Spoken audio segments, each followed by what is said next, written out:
Posted by you/soul_slayer. So, my husband just told me he booked a flight to go golfing in a few weeks with his best friends.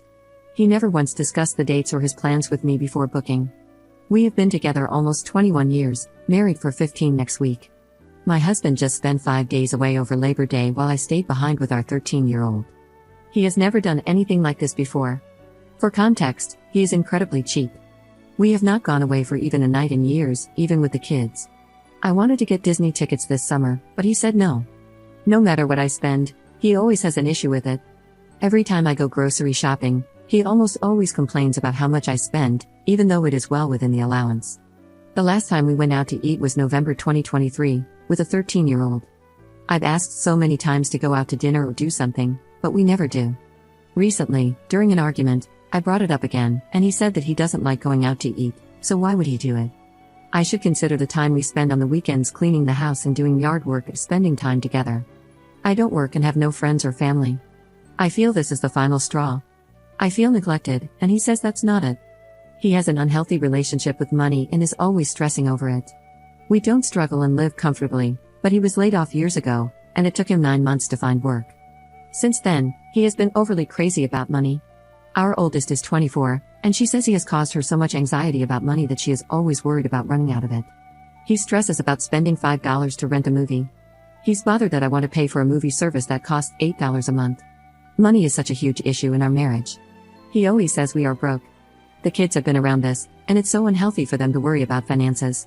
When our oldest was in middle and high school, she suffered from substance-resistant depression and had a failed sewer slide attempt.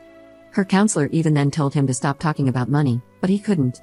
We have not had a date night in years. He has attempted a few. My birthday was last month, and we were going to go out, but we ended up shopping and working on a Halloween project together instead, which I was fine with. But the attempts are few and far between. Our 13-year-old has had anxiety and depression since COVID.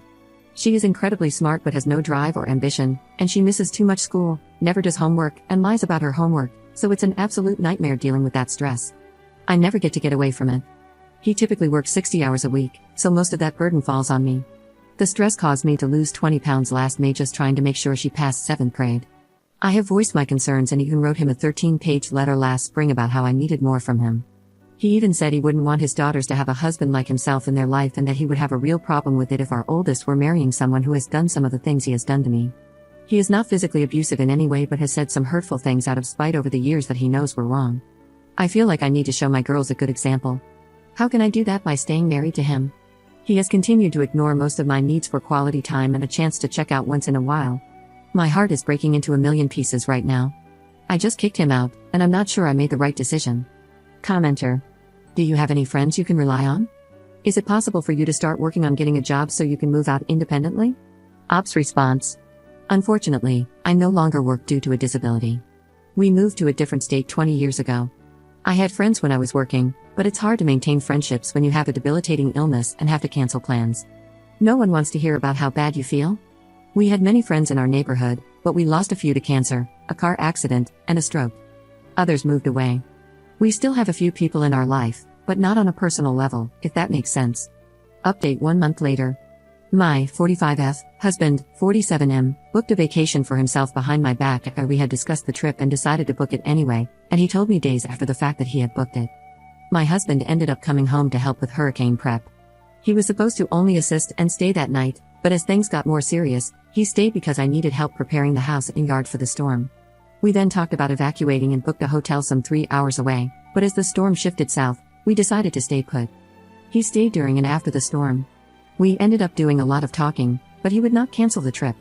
I told him he should be begging for my forgiveness, but it seemed like I was the one fighting for this marriage. He had that trip 2 months ago where he went alone, had no responsibilities, and no one to look after, and he had a lot of fun. He just wanted to feel that way again. I told him if he didn't cancel the trip, the marriage was over. I told him he can't have his cake and eat it too. I would never be able to get away with doing something like this, nor would I try. I don't understand why this trip is so important. He has been love-bombing me and promising he would change and start treating me to vacations and date nights. There have been some issues in the past that I forgave, and he feels like I still can't forgive him for them. Yet, I don't understand why he would add to the problem. It hurts when you love someone so much, and they hurt you like this. I don't want my marriage to be over. But he literally told me he would put me first after his trip. Why can't I be a stronger person and know that there is someone out there who will cherish me and love me the way I deserve? My daughter, 13F, sent him a text explaining her feelings and basically told him he chose this trip over his family. He left Friday, and he comes home today. All of his stuff is packed up and out of the house in his truck. Most of it he packed himself on Friday before the trip. He did miss his flight, trying to convince me I was making a bigger deal out of this than it needed to be. I texted his brothers, sister-in-law, and the friend he is visiting, basically saying we are over and explaining the circumstances that led to it.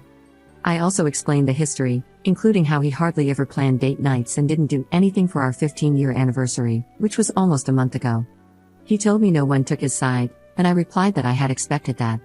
No one in our life would treat their spouse like this. Commenter. Did you speak to his friend about the trip and confirm that he's actually visiting and not cheating? Ops response. His friend actually told him that if the trip was a problem, he would come down here. That's what the friend told me. My husband did talk to him and admitted that he had booked the trip behind my back. I know he had a heart-to-heart with his friend and the friend's wife, as well as another friend, one night. They did not take his side and offered him ideas to make things work and improve the date night situation. He has known these friends, including the wife, since he was a teenager. He is definitely not cheating, and there is no one else. I can track his location at all times, and nothing seems suspicious. There are no strange numbers he is talking to or texting. I don't know if it's a midlife crisis or what, but I think he just enjoyed the freedom of having no responsibilities and partying with his best friends. Commenter. Why are you getting your daughter involved? Adult problems should never become kid problems, ever. And why are you involving his family in the drama? They'll never side with you, so I'm not sure what you're trying to accomplish other than making yourself look needy and desperate. Hold your head high, move on, realize your worth, and don't air out your dirty laundry. Ops response. I wasn't involving my daughter intentionally. Unfortunately, she knows the situation because she saw it unfold when he told me. I did not attempt to turn anyone against him. I simply stated that we were going our separate ways and explained what was happening. My sister-in-law has called me, and we've had long conversations. This is also my family. We have been together for 21 years.